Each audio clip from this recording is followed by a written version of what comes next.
Hello, I'm Craig McLean and welcome to another video.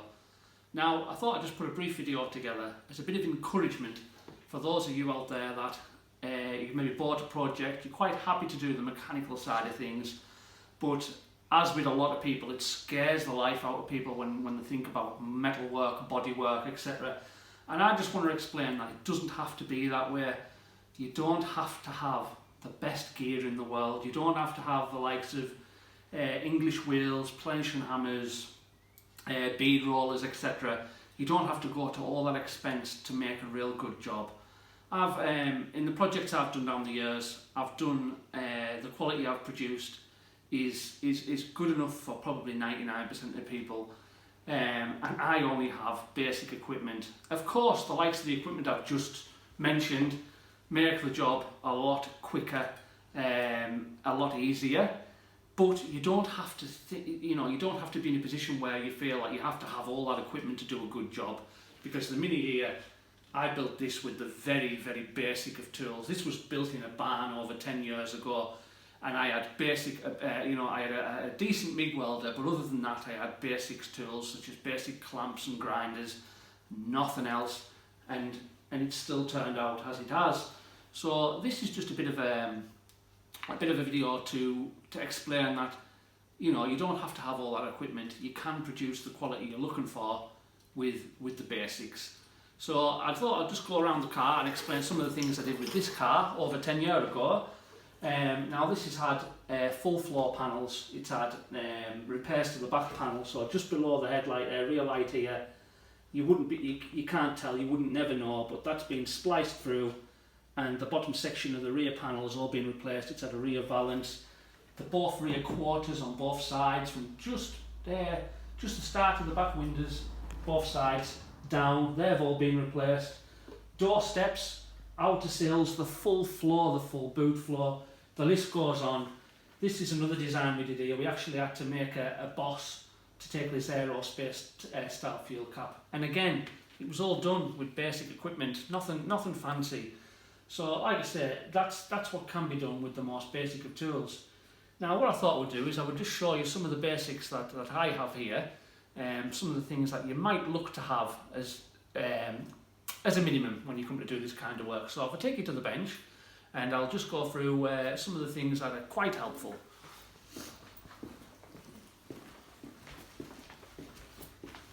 So obviously for metal shaping, such as small repair sections, what I would say is if you've got a panel that's got a lot of corrosion, it's probably worth replacing the full panel. If you've got a panel that's 85-90% good, and you just need to make a new repair section from a bottom corner somewhere, then all you need is a decent bit of clean steel. Now this is just 1mm mild steel. Cars tend to be between 0.8 and 1mm mild steel. You just take a section of nice clean steel. Don't get into the habit of using offcuts of old metal and cleaning it up, because rusty metal generally will come back through your paintwork. You want to have nice clean metal to start with, and generally 1mm is a good starting point. So all I have for shaping is stuff like bits of round bar, perfect for clamping in your vise and then rolling your steel over it to get the curve in. You've got to do it various ways to get the curves in. You can even put your steel in the vise, clamp it up in the vise, and you can use the jaws of the vise to bend that over and make perfect lips. The only problem with that is it tends to leave imprints on the steel of the jaws of the vise, so you just have to be careful with that. Sometimes you just need to polish them back off. You can use various different things, bits of box section, anything at all. I've seen me use big sheets of steel on gas cylinders and roll them around gas cylinders. I haven't got English wheels, as I've just said. I've got a garage here which is a decent size, but I would have nowhere to work if I had the likes of the tools I'm talking about. So I have the basics, and I just want to show you guys that really 9 times out of 10 that's all you need. So I'm a bit ashamed to show this on camera, but this is I've got various panel beating hammers and dollies and stuff. The set I've got here is pretty poor quality. I'll be honest, if I was to do more of it, I've currently done 2 projects, as I've told you. I've done the Mini of my own, and I've done the Escort, and I plan on doing more in future, and this is certainly something I'm going to be looking at getting better quality. But these are just for stuff like maybe seams where you get the dolly in behind, and and you can use the dolly and the hammer to flatten out the steel, get rid of any imperfections, stuff like that. So yeah, basic hammer and dolly sets is something worth having. And then obviously, if you're looking at removing panels, most cars are spot welded. Now there's various ways of removing spot welds. You can either use grinders and you can grind out the spot welds, take it back to the seam underneath, or you can use spot weld drills. Now basically these are just a modified drill. As you can see, they've got a pretty flat head on them, and all that's designed to do is drill through a spot weld, not drill through the second skin, only the first skin, and then it splits the two panels apart, leaving only a little dimple in the centre if you get it right. So they're quite handy to have if you're removing panels. And then we move on to the likes of joining sections. Now there's various different ways. These are just bits of scrap metal again, as I've said. Again, 1mm steel. There's various different ways you can join car body sections. Now a lot of people will just do what's called a butt weld, where you join the two sections up, make sure that flush along the front, leave about a 1mm gap, and MIG weld down it. The problem is, if you get them too close, the penetration from the weld won't melt right through. Not only that, they tend to buckle up in the centre, so instead of having a nice flush finish, they tend to raise in the middle, because as they heat, the metal expands and it bows out. So always leave yourself a nice 1mm gap in the centre for both penetration and for expansion of the steel. Now the problem with that method is, when you weld steel sections, 1mm steel, in that manner, you get a lot of distortion.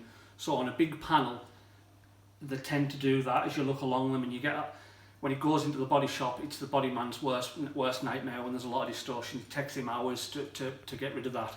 So a little method you can use is called joggling or stepping. Now this isn't always the preferred method. If you want both sides of the panel to look like it hasn't been replaced, if you're going for a concours kind of finish, then you're probably better off butt welding and grinding it back from both sides to get a seamless finish.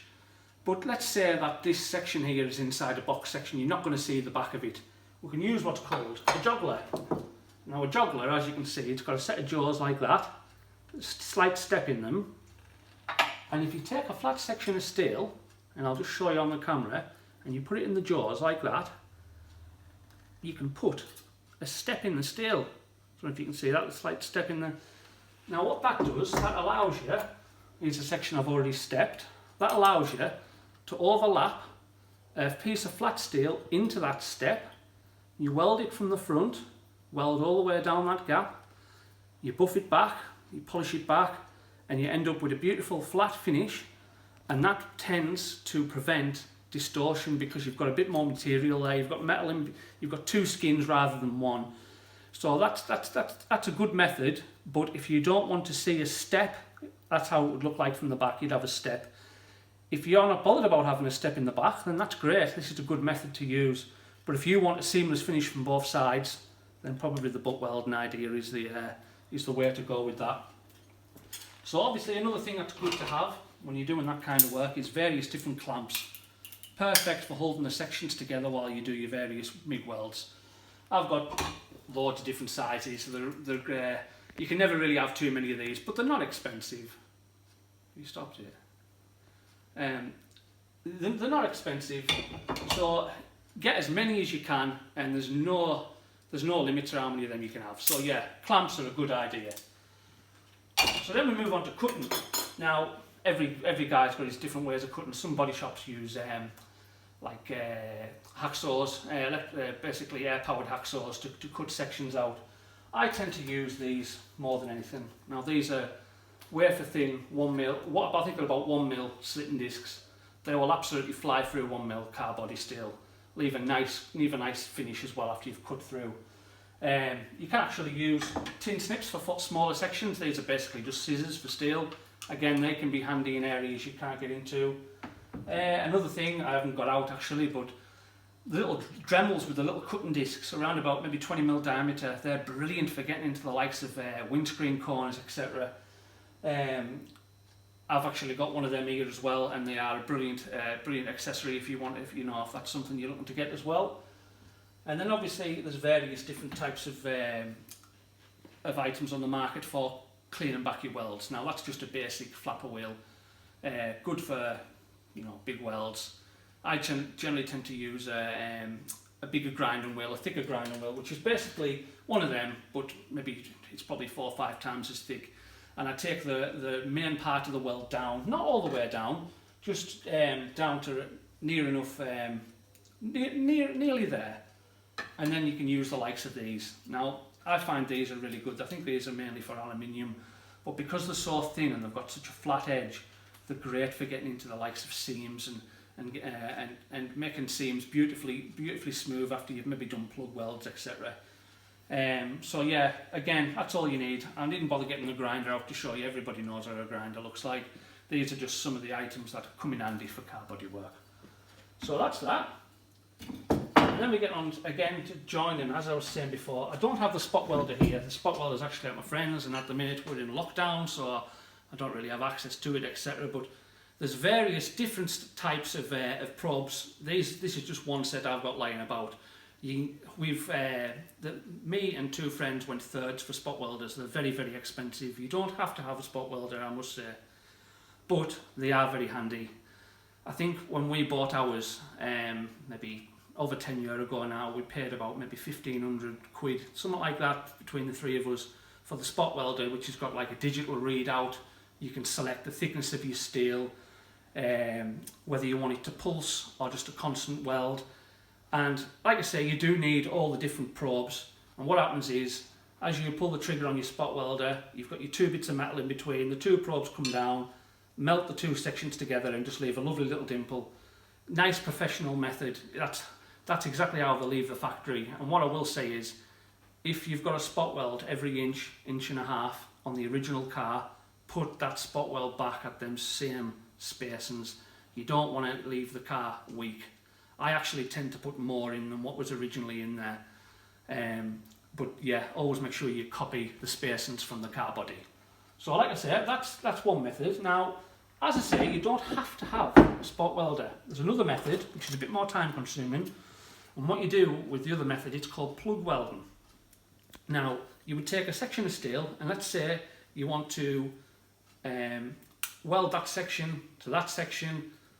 Let's say we want to do it like that. You want to weld the 2 sections together like that to put, let's say it's maybe a doorstep for you to put your rubber onto. So the little lip that comes up round the edge of your door for your rubber to slide onto for your door rubber, they're put together with spot welds all the way along. You'll see them, the little dimple all the way along the edges of your doorsteps. Now what you can do is you can drill. I generally use 6mm.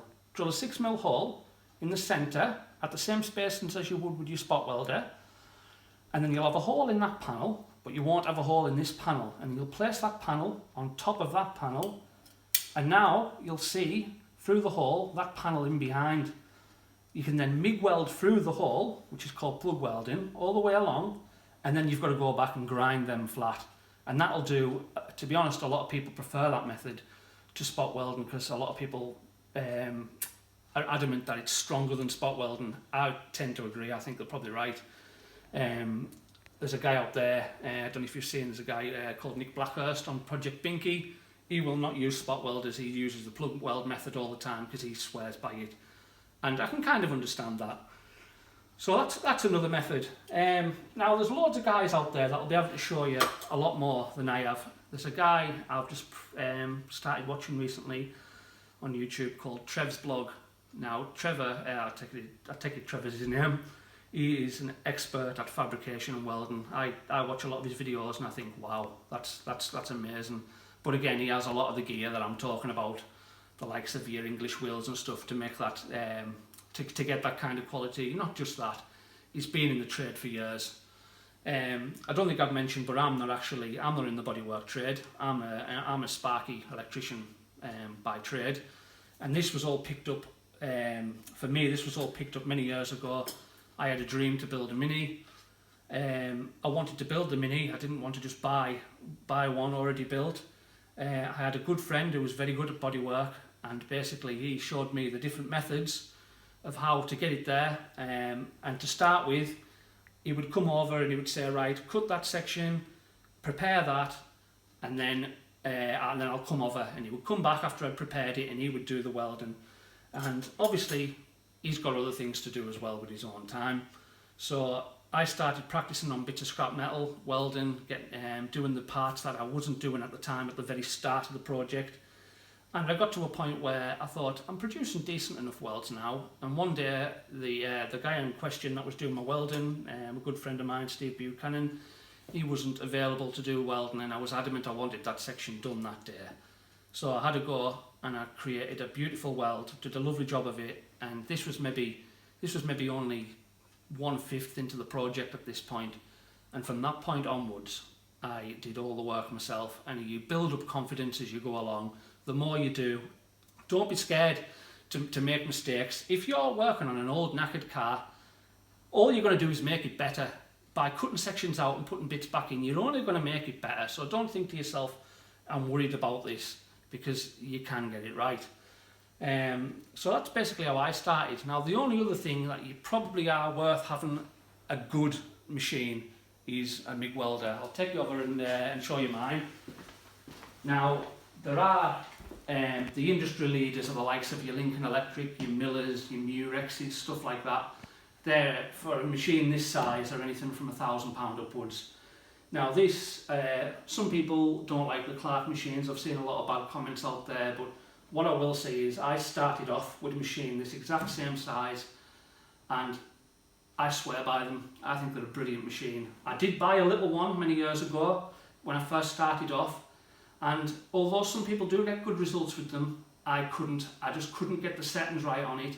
I think it's maybe because I've learned on a good machine. When I come to use a cheaper machine, I'll be honest, I felt like kicking it around the barn one day because it was such a poor machine.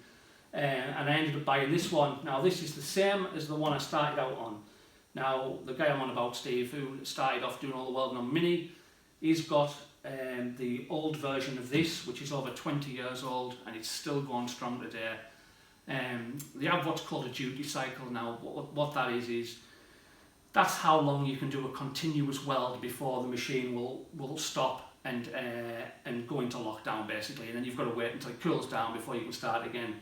What I will say is when Steve was doing a lot of heavy industrial stuff with his machine, he was welding for hours on end, and this machine never actually stopped. It just laid beautiful welds down all day long. So basically, like I say, a good machine is definitely worth having, along with a reactor light mask. These are a godsend. If you're just starting out learning to weld, many years ago when I first started, these weren't available, so you would put your mask on, you would put your gun to where you wanted to start, and by the time you pull your mask down, your hand had moved and you started welding in the wrong place. These, you can see everything when you start. So basically, you pull your mask down, you can see what you're doing, you pull the trigger away you go. Not very expensive, but again, certainly worth having. It's definitely worth having decent gas. Now this is argon CO2. I think most people with MIG welders use argon CO2. And the main thing about MIG welding is getting your settings right. Now I could tell you exactly what I need to use on this machine to get every job I want to do right, because I know this machine inside out, but every machine's different, so it'll be different for whatever machine you're using. For 1mm body steel, setting 3 and MIG wire feed just under 3 is perfect for this machine, but you'll find that whatever machine you get, they'll all be different. So I can't really emphasise enough how important it is to get a decent MIG welder. I'm not saying that there aren't cheaper small ones out there that won't do you a great job, but from my experience, the bigger sets with the higher range of settings seem to do a better job. So I think that about concludes what I wanted to talk to you about today. So, like I say, don't be put off. This was built with the basics. It turned out great. My Escort was built with a lot better tooling. I've now got this lovely heated garage. I've got better tools than what I used to have when I built this. I mean, what you've just seen over there, they aren't the best of tools, but I didn't even have a lot of what I've got over there back in the day when I built the Mini, and that was a complete wreck when I started it, and it turned out great. And I think if you do one project and it turns out good, you'll probably get the bug and you'll want to carry on like me and do more. I now prefer doing the likes of metal work than I do mechanical work. I find it's more rewarding. When you put pictures up of what you've made, people look at it and go, wow, if you made that out of flat steel, it's definitely a rewarding thing to do. So what I would like to say, don't be afraid to get stuck in and give it a go. It can be done. You don't need to have expensive gear.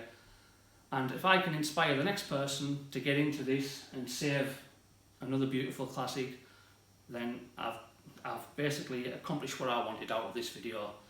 So thanks very much for watching, and I'll see you next time.